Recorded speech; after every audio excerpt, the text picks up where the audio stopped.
세종이 꿈꾸는 정의롭고 원칙이 살아있는 대한민국. 청취자 여러분과 함께 만들어가겠습니다.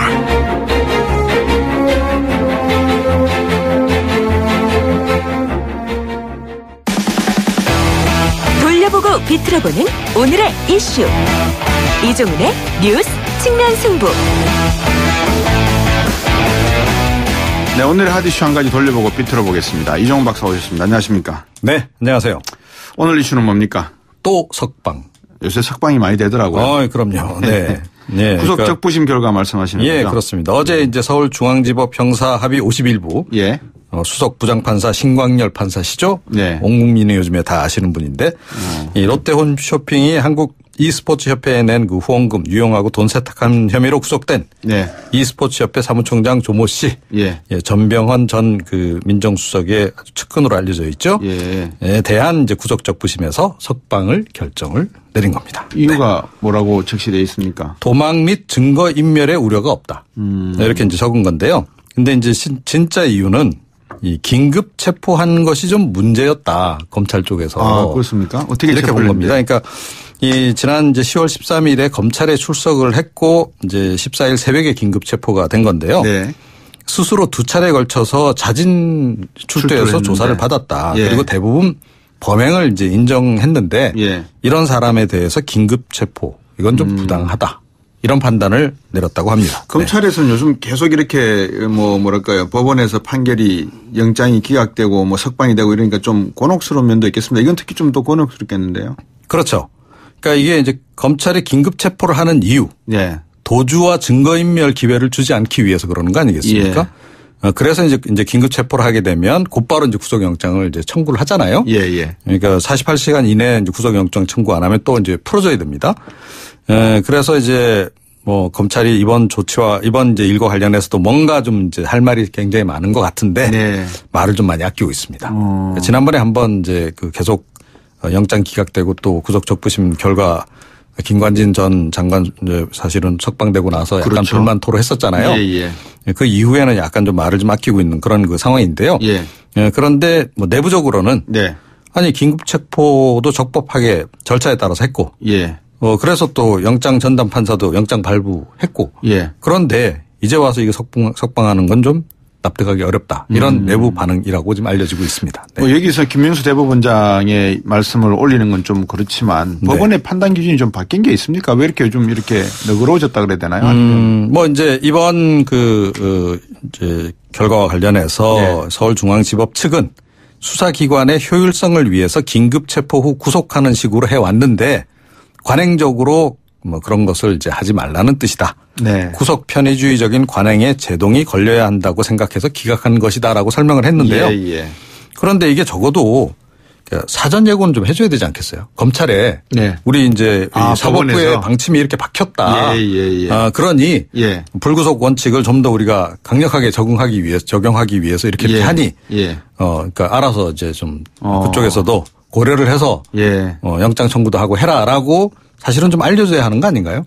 그런데 뭐 그런 거 없이 갑자기 이제 이렇게 막 그렇겠네요. 바뀌니까 예. 국민도 사실은 혼란스럽잖아요. 요즘에. 그렇죠. 도대체 기준이 뭐지? 이런 예. 생각을 많은 분들이 하는 거 아닙니까? 예, 예. 예. 더욱이 이정명 전 국가정보원 3차장은 같은 날 또 구속적부심에서 기각이 나왔어요. 네. 예. 그러니까 이게 너무 좀 들쭉날쭉한다. 이런 이제 얘기가 부분적으로 나오고 있는 거죠. 뭔가 지금 드러나지 않은 속사정이 있는 건지 이유를 잘 모르겠는데. 그러니까 그런 의혹도 그러니까 당연히 네. 이제 드는 거예요. 그러니까요. 그러니까 이거 뭐 전병헌 전 수석 관련해서는 네. 구속영장도 기각시키고 예. 이거 뭔가 정치적으로 뭔가 작용한 거 아니냐. 역시 이제 뭐 정권 실세라서 그런 거 아니냐라고 하는 얘기도 이렇게 되면 나올 수밖에 없는 그런 상황이 되는 거죠. 예. 예. 얼마 전까지 이렇게 구속된 사람들하고 형평성에 맞춰봤을 때 그런 문제도 있죠. 문제되죠. 예. 그러니까 뭐냐면 이게 뭐 사전 예고가 이루어져서 뭐 이제까지는 어쩔 수 없지만 뭐 네. 이제 앞으로는 이렇게 한다. 예. 그러니까 소급 적용이라는 게 없는 거니까. 네네. 그러니까 새로운 원칙은 이거다. 그렇죠. 기준은 이거다. 이렇게 하고 이제 했으면 이제 차라리 불만이 좀 없을 수 있는데 네. 최근까지만 해도 긴급 체포하고 곧바로 구속된 사람들이 줄줄이 있었단 말이에요. 그렇죠. 그러니까 대표적으로 이병기 전 국정원장도 그랬고 네. 추명호 전 국정원 국장 경우도 그랬고 그랬죠. 그 카이 하성룡 전 사장도 그랬단 말이죠. 예. 예. 그게 불과 한 달 반 전이란 말이에요. 10월 중순, 10월, 그러니까 추명호 전 국장 같은 경우는 10월 17일이었거든요. 그러네요. 그러니까 한 달여 만에 법원이 뭐 아무런 예고도 없이 이렇게 확 바꾸니까 그런 이제 뒷말들이 이제 나오는 겁니다. 네. 무슨 맥락에서 자꾸 이렇게 바뀔까요? 그러니까 구속영장도 그렇고 이 구속 적부심 결과도 그렇고 그러니까 맥락은 좀 이해가 돼요. 그러니까 불구속 수사가 원칙이다. 그건 뭐 온 국민이 알고 있습니다. 그거는. 그런데 그걸 이제 그걸 이제 엄정하게 적용해 나가겠다라고 하는 사법부의 의지를 이제 우리가 높이 사야 되겠죠. 네. 그런데 이게 이제 일종의 관습법처럼 그동안은 뭐 이렇게 긴급 체포해서 구속영장 청구하고 뭐 구속 기간 뭐 연장도 하고 뭐 이런 식으로 계속 이제 수사가 진행돼 왔는데 이거를 이제 바꾸더라도 적어도 무슨 하다못해 내부에서 공론화 과정 같은 거 안 거치나요? 글쎄 말입니다. 그거 좀 거쳐야 되는 거 아닙니까, 진짜? 그렇죠. 이런 거 굉장히 중요한 문제잖아요. 아니, 근데 지금 저희들이 다 그런 거를 기대하고 너무 저희들이 기대감이 높았어요. 그러니까 사법부 개혁 차원에서 뭐 예를 들어서 이건 논의를 해서 우리가 이렇게 앞으로 하려고 한다라고 적어도 내부 그 판사들 사이에서는 그 공론화 과정이 좀 필요했어야 되지 않나 생각도 좀 들고요. 그리고 바뀌었다면 기준이 그러니까 그거를 검찰에 대해서는 최소한 알려줘야 되는 거 아니에요? 그걸 알려줘야 되고요. 그리고 국민들도 사실은 알아야 합니다. 왜냐하면 국민들도 언제 뭐 자기가 사실은 이런 대상이 될지 모르잖아요. 처벌 대상이 될 수도 있는 거고. 방어권이 있으니까. 그렇죠. 그랬을 때 이제 방어권을 행사하기 위해서는 이 절차에 대해서 알아야 될 거 아니에요. 기준이 바뀐 것도 알아야 되고. 자, 그런데 그런 절차도 전혀 없이 과정도 없이 이렇게 하는 것들이 좀 납득이 안 가는 거죠. 이종훈 박사께서 뭐 워낙 이쪽으로 전문가시니까 혹시 뭐 들으시거나 이런 짐작되는 내용은 없으세요? 아니 뭐 듣는 얘기는 많은데요. 그러니까 제가 주로 듣는 건 정치권에서 뭐 떠도는 그런 얘기들인데 정확한 이야기는 아니니까. 이게 뭐 사실은 이제 아시다시피 그러니까 각자 자기 좋을 대로 이렇게 해석하는 것들이 많아서 제가 이제 방송에서 이렇게 막 말씀드리긴 좀 뭐한데요. 그런데 하여튼 좀 절차적으로 볼 때 좀 이상한 건 맞고 그리고 갑자기 이렇게 막 들쭉날쭉한 그런 판단이 자꾸 나오는 것도 여러 가지 그 국민적인 의혹을 사기 좀 충분하다. 그런 지적은 좀 안 할 수가 없습니다. 제가 저 사부에서 인하대 법학전문대학원의 김현애 교수하고 인터뷰했는데 이 제목이 검찰을 다시 생각한답니다. 이때 한번 제가 여쭤보도록 하겠습니다. 법원도 다시 한번 생각해 보시게요.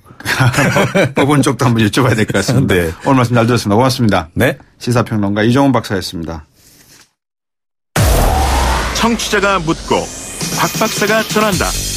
방송을 들으시면서 궁금하신 사항은 문자 메시지로 보내주세요. 샵 0945번, 우물정 0945번으로 짧은 문자 50원, 긴 문자 100원의 정보 이용료가 있는 문자 메시지로 보내주시면 박 박사가 꼼꼼하게 읽고 인터뷰에서 대신 질문해드립니다. 오늘 들으신 인터뷰 방송은 YTN 라디오 곽수종의 뉴스 정면 승부 홈페이지나 팟캐스트, 팟빵을 통해 다시 확인하실 수도 있습니다.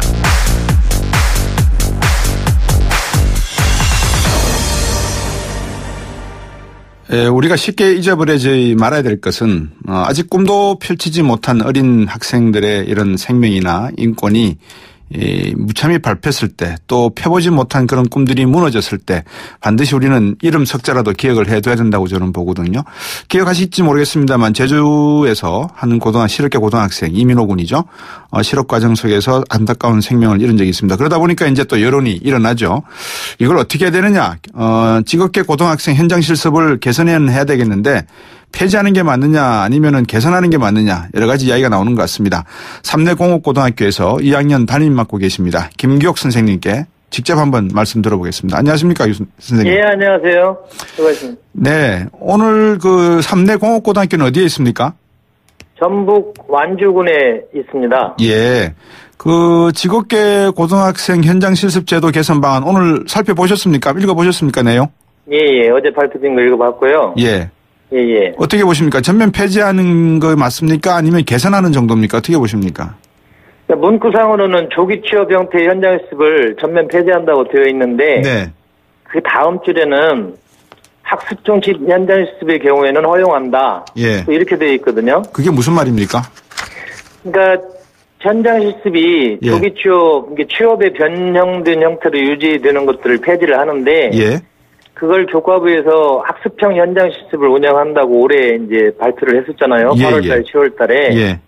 그래서 학습 중심의 현장 실습의 경우에는 허용된다고 해놨는데 실제로 이 학습 중심의 현장 실습은 도제 제도나 맞춤형 제도나 또는 일학습 병행제의 과정에서 교육부가 주장하는 내용 중에 하나인데 네.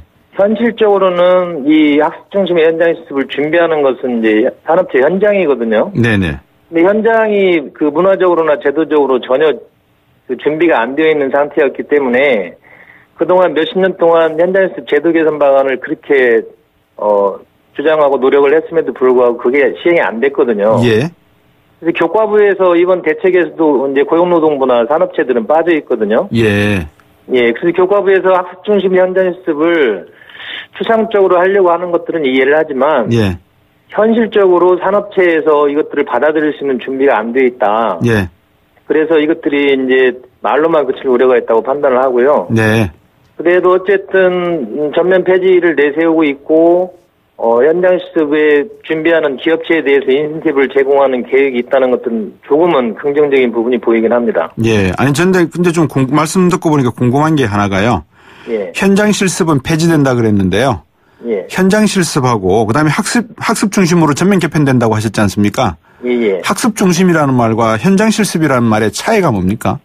그러니까 기존의 현장 실습이 교육적으로 이루어지지 않았다는 걸 이제 인정을 하는 거죠. 기존의 현장 실습이 실질적으로 파견형 취업에 불과했다는 것을 인정하는 거고, 예.